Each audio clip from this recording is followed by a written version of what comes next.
this very timely event, for giving us this opportunity, and for all the work you have been doing on behalf of Friends of Palestine, on behalf of justice and peace in the Middle East.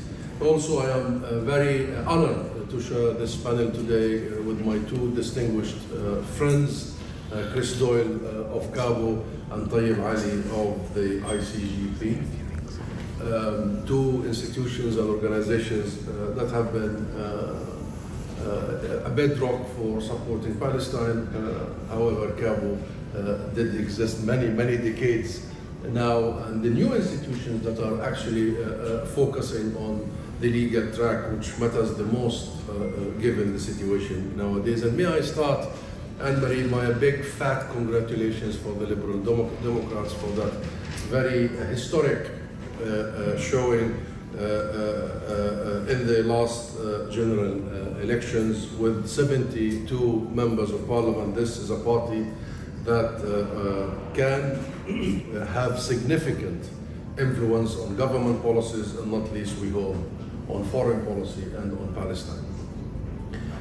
As we fully appreciate the Liberal Democrats' various political programs, various resolutions and motions in conferences, and the annual conferences like this one, and in the manifesto during the last elections, we very much appreciate the party's clarity when it comes to international issues, of course, including Palestine. We must accredit you, and credit is due, that the Liberal Democrats were the first to call for an immediate and permanent ceasefire, and were advanced in its clarity vis-à-vis the immediate recognition of the State of Palestine, rather than dancing around the words and dancing around the bushes.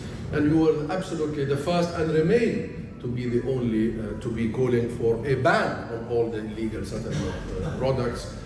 We will work with you to make sure all other political parties in the UK do adopt such clarity when it comes to foreign policy and the commitment to international law. Obviously, an end to Israel's genocidal violence has to be the priority. Has to be the priority. I was thinking to arrive on a jet ski. That's my motorcycle outside. So obviously, the end to Israel's genocidal aggression, violence, has got to be our absolute top priority. I am sure I won't have to tell you here, my friends, the situation in Gaza, but it is indescribable in words, as you just heard from Anne-Marie. I was born in Gaza. My family is in Gaza, and I cannot really begin to describe to you the sheer human suffering, the deliberate, imposed measures of complete extermination of a people, their lives and their livelihoods. And all this is imposed by an unaccountable Israeli government and military that has broken every single provision, the basic provisions of law, and not just international law, of even our very human values. It must stop. The UK must act to stop it. The UK must end its support for Israel's law-breaking in the occupied territory. The UK must end its support for Israel's appalling and daily war crimes that are not confined to Gaza, but are everyday reality in the West Bank and East Jerusalem too. This is not just about us, my friend. This is a moral and legal obligation, an imperative on the UK and on the rest of the world, the international community. But it is also not enough, as the Liberal Dems or the Lib Dems have correctly identified. A ceasefire in Gaza and a launch of a massive reconstruction, and I might add, healing program, are the first priorities, but cannot be divorced from the broader political picture. A ceasefire must happen, but it is not an end in itself. And history did not begin on the 7th of October. And we must never, ever accept to go back to some sort of a status quo ante. Enough This is the time when we say enough. Enough occupation. If you have any trouble identifying the root problems in Palestine, then look no further. It is that. The Palestinian people have been denied our rights for 76 years, my friends. We have been denied our right to self-determination in a state of our own. Our refugees, including myself and my family, have been denied our right to return. And generation after generation of children have been denied any hope for a future free of military oppression, subjugation, and foreign rule. Enough now, my friends. There is only one way to reach our destination, a destination around which there is a global consensus. First, we have to be clear about where we are going.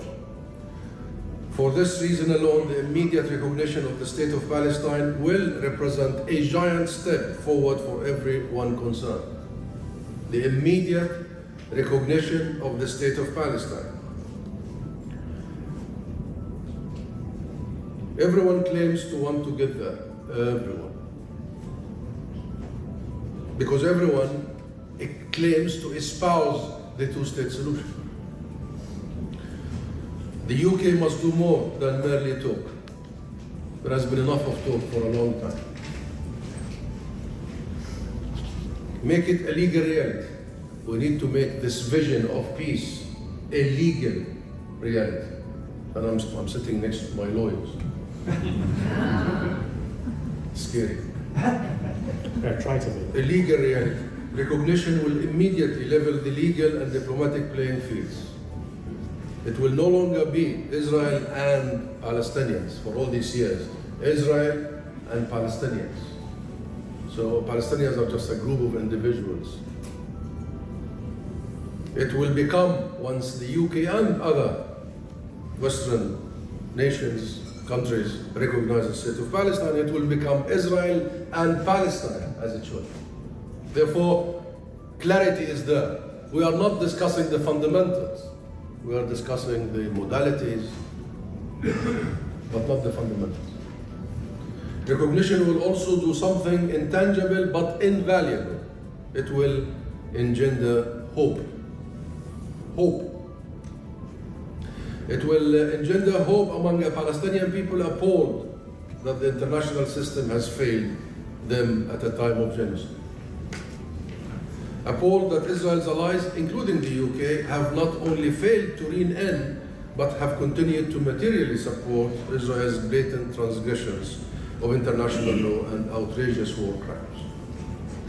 And hope must not be underestimated, my friends, and I cannot stress this very point enough.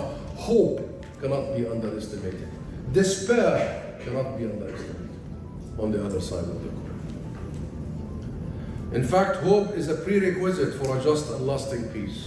If we really mean a just and lasting peace, nothing will push us in that direction more than instilling hope in the hearts and the minds of the millions of people who are subject to this.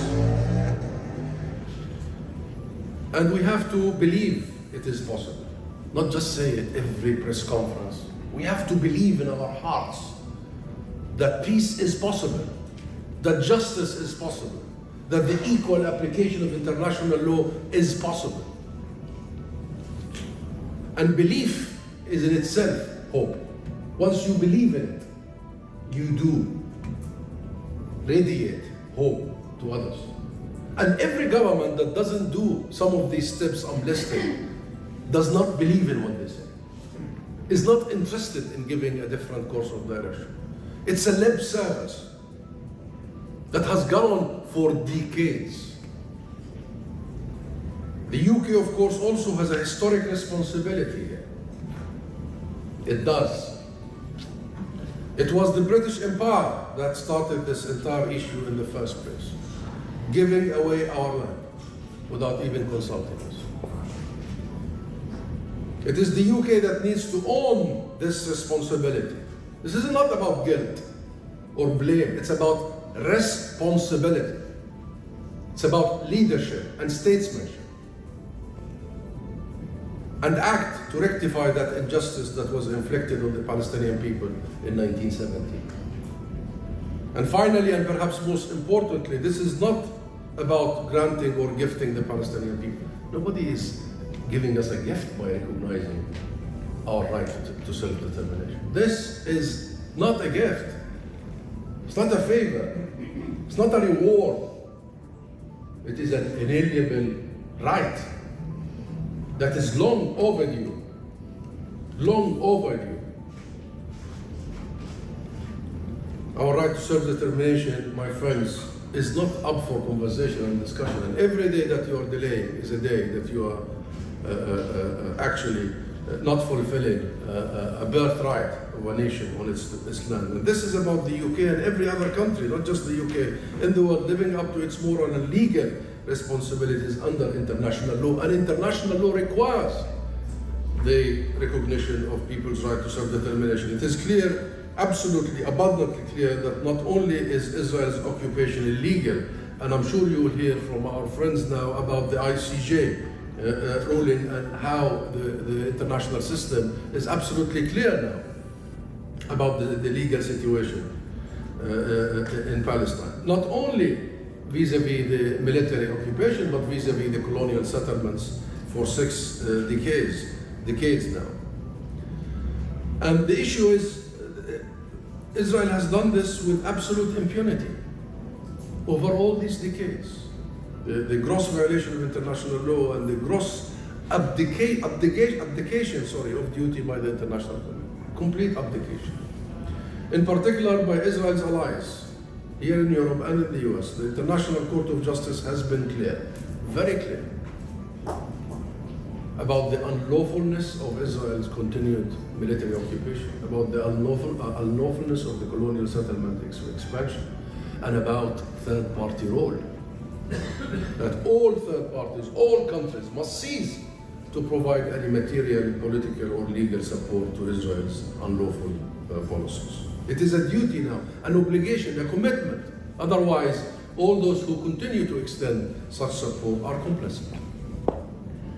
And we do follow some of the recent important steps taken by the UK government, including, of course, the suspension of a number of arms licenses that the government has announced, the UK government. We welcomed it. It's a major step in the very right direction. But we believe more needs to be done. It does not go far enough to make a real difference on the ground, and it does not go far enough to absolve the UK of responsibility with Israel's action. An arms embargo will help us reach a ceasefire. It has got to be a full arms embargo. And that is in line with the legal requirements. Statehood recognition will set a legal, political, as we discussed, diplomatic endgame. But we must be realistic. Unless such moves are given teeth, they will fail. And that is why we also urge the UK government and all other governments to impose sanctions on the illegalities. As simple as that. Recognition on the one hand, upholding international law, and making sure you do not provide any party with tools to actually commit war crimes, but also create a pressure campaign via sanctions. And the list is very clear what is required. And that is exactly why I started by commending the Liberal Democrats for taking a decision to ban all the illegal products from arriving to the UK, the settlement products and what have you. And the list of sanctions vis-a-vis the companies that operate illegally in the occupied territories, in the settlements, are very well known. Just to conclude here, my friends, at the heart, the Palestine cause is not just about the Palestinians or Palestine. It is about all of us. It's about the kind of world we want to live in. It is about whether we are serious about a global rules-based order that applies to all equally. It is about whether the countries of the world are willing to and able to apply the rules to their friends as well as their enemies, because it has been very selective and very discouraging what we have seen in terms of the hypocrisy and in terms of thinking that international law only applies to the poor, to the South, but it doesn't apply to the West in some way or another.